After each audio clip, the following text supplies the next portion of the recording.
It's 1975, and you've got your TV dinner on a tray, and you're flipping between all three networks, ABC, CBS, and NBC.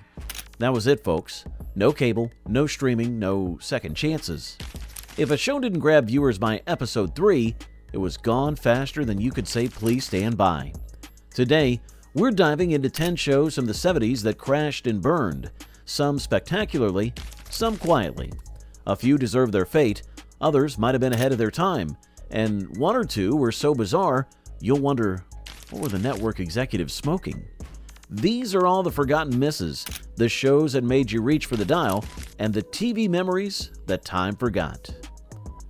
Number 1, Turn On. It's time to turn on. Let's start with the granddaddy of all TV disasters. Turn On was supposed to be the next Laugh-In, a fast-paced, irreverent comedy hour that would capture the counterculture moment. Created by the same team behind Laugh-In, it featured rapid-fire jokes, psychedelic graphics, and enough sexual innuendo to make your grandmother clutch her pearls. The show started a rotating cast of unknowns, which should have been your first clue something was wrong. When Laugh-In had Goldie Hawn, Turn On had, well, nobody you'd remember. And here's the kicker. Turn On was so offensive and confusing that some ABC affiliates refused to air it after the first episode. One station manager famously walked out during the broadcast and pulled it off the air mid-show. It was canceled after 1 episode, though technically it was supposed to run for 13. Number 2, Holmes YoYo. Remember when TV tried to cash in on the robot craze? Holmes YoYo paired Detective Richard B. Shull with John Shuck as his android partner, Officer Yo-Yo. Get it? Like the toy? Yeah, that's the level of humor we're dealing with. The premise was simple. Gruff human cop gets paired with malfunctioning robot cop. Yo-Yo would short-circuit at the worst moments, shoot sparks when he got wet, and spout computer speak instead of street smarts. The show lasted just 1 season, and frankly, that was generous. The special effects budget was clearly somewhere between church basement and high school drama club. Yo-Yo looked like he was assembled from leftover vacuum cleaner parts, and his malfunctions were about as convincing as a $3 bill. But here's the thing. John Shuck was actually a decent actor who'd go on to better things, and the show aired right in the sweet spot between the original Star Trek and Star Wars, when America was hungry for sci-fi. Maybe with better writing and more than a lunch money budget, this could have been something. If you remember watching this one live, drop a comment below and tell us what night it aired in your house. And don't forget to hit that like button. It helps more people find this trip down TV memory lane. Number 3, Supertrain.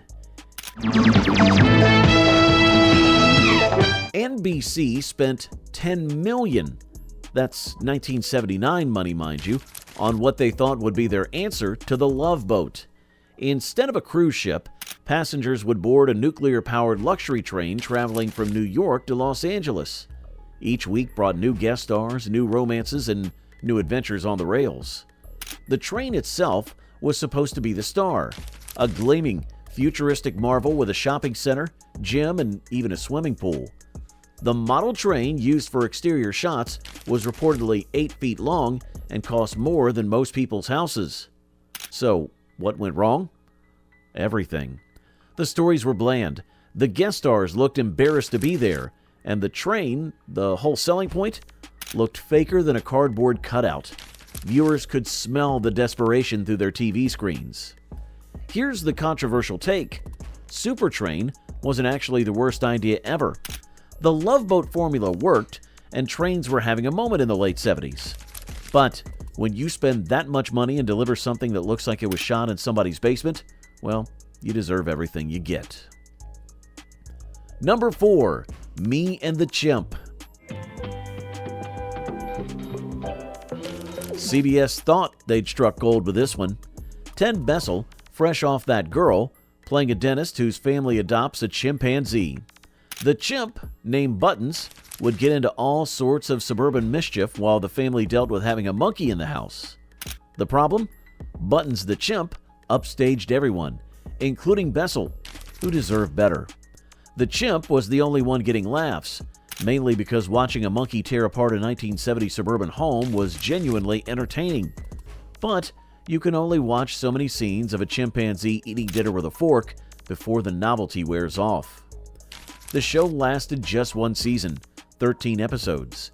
Animal rights concerns were starting to bubble up, and frankly, the concept had nowhere to go. I mean, how many chimp-related misunderstandings can one family handle? Still, there's something charmingly innocent about a show where the biggest problem is your pet monkey ordering a pizza while you were at work. Simpler times, folks. Number 5. The Girl Was Something Extra. Now, here's one that might have been ahead of its time. Sally Field played Anne, a newlywed who discovers she has ESP. She can read minds, including her husband's. John Davidson played the husband, constantly mortified that his wife knows exactly what he's thinking. The premise had legs.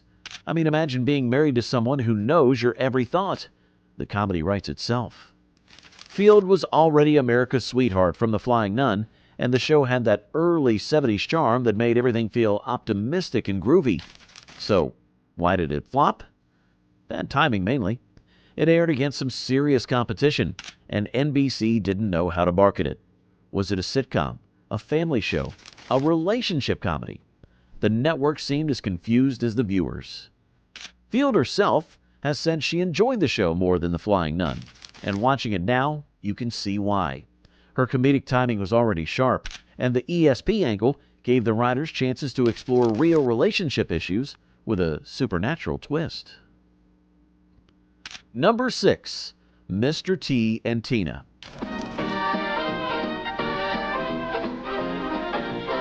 This one was groundbreaking for all the wrong reasons. Pat Morita, yes, Mr. Miyagi himself, played Taro Takahashi, a Japanese widower trying to raise his kids in Chicago with help from his live-in housekeeper, Tina. Susan Blanchard played Tina, a former Nebraska farm girl, learning to navigate Japanese culture while the family adapted to American life. On paper, it sounds progressive, a show about cultural exchange, single parenting, and finding family in unexpected places. In practice, it was a minefield of stereotypes and cultural misunderstandings that made everyone uncomfortable. The show lasted 5 episodes. 5. ABC pulled it so fast, you'd think it was contagious. The writing relied too heavily on fish-out-of-water gags and cultural confusion for cheap laughs, and viewers weren't buying what they were selling. Which one of these duds do you think actually deserved a second chance? Let us know in the comments, and if you're enjoying this kind of nostalgia, make sure to subscribe so you don't miss what's coming next. Number 7. The Brady Bunch Hour from 1976. What do you get when you take America's favorite family and turn them into a variety show? A train wreck that was somehow entertaining despite being absolutely terrible. The Brady kids were older now. Some were actual adults, but they were back together for an hour-long variety show that mixed sitcom segments with musical numbers, guest stars, and comedy sketches. Think Donnie and Marie meets the Brady Bunch, except nobody asked for it. The show was infamous for its low-budget production values. The sets looked like they were designed by someone who'd heard of the Brady Bunch but never actually seen it. The musical numbers were painful. Imagine watching your relatives perform at a church talent show, except it's on national television. Yet somehow, it lasted longer than it had any right to. Maybe it was just nostalgia for the original series, or maybe America was just in a forgiving mood. The Brady kids were game for anything, singing and dancing through sketches that would make community theater directors cringe. Number 8. Quark. Richard Benjamin starred as Adam Quark, commander of a garbage scow in the year 2222. That's right, a space janitor. While other sci-fi shows were exploring strange new worlds, Quark was collecting the universe's trash, and trying not to get killed by his eccentric crew. The show was created by Buck Henry, the same guy who gave us Get Smart, and you can see his influence in the absurd humor and clever wordplay. The cast included a hermaphrodite alien, a cowardly robot, and twin women who were the exact opposites of each other. Quark premiered right as Star Wars was exploding in theaters, and NBC thought they'd found their sci-fi comedy goldmine. The problem was timing. Audiences wanted serious space opera, not space comedy. The show's low budget didn't help as well. The special effects made Lost in Space look like 2001: A Space Odyssey. But here's where it gets interesting. Quark was actually ahead of its time. The humor was smart, the performances were committed, and the scripts had a subversive edge that television comedy wouldn't fully embrace until years later. It was Galaxy Quest before Galaxy Quest, but nobody was ready for it. Number 9, The Texas Wheelers. Just trying to have me some fun. Now, here's one you probably forgot existed. Jack Elam played Zach Wheeler, a lazy, good-hearted patriarch of a Texas family trying to get by after their mother's death. The kids basically raised themselves while Zach schemed up get-rich-quick plans that never worked out. The show had heart, and Jack Elam was a character actor who could make anything interesting. The family dynamic felt real. These weren't the squeaky clean sitcom families you usually saw. They were poor, struggling, and making it up as they went along. So, why did it disappear? Well, competition mainly. It aired against some heavy hitters, and ABC didn't give it much promotion. The show also couldn't decide if it wanted to be a drama or a comedy, leaving viewers unsure exactly what they were watching. The Texas Wheelers deserved better. It had the authentic family dysfunction that would make shows like Roseanne hits years later, but it arrived too early. American television wasn't ready for working-class families who looked and acted like actual working-class families. Number 10, Hello, Larry. Well, hello, Larry. McLean Stevenson needed a hit after leaving MASH, and NBC thought they'd found it with Hello, Larry. Stevenson played Larry Alder, a radio talk show host raising 2 teenage daughters after moving to Portland, Oregon, following his divorce. The show was designed to be a cross between All in the Family and The Mary Tyler Moore Show, topical comedy mixed with workplace humor. Larry would tackle controversial subjects on his radio show while dealing with typical single-parent problems at home. It should have worked. Stevenson was a proven commodity, and the premise was solid, and NBC gave it the full-court press promotion treatment. The show even crossed over with Different Strokes, another NBC sitcom in a desperate attempt to boost ratings.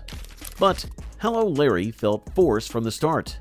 The writing was preachy without being funny, and Stevenson seemed uncomfortable carrying a show by himself. The radio show segments were supposed to be the hook, but they came across as lecture-heavy and humorless. Still, there's something to be said for a show that tried to tackle serious issues in a family-friendly format. The execution was flawed, but the ambition was admirable. And there you have it. 10 shows that crashed and burned faster than you could program your VCR timer.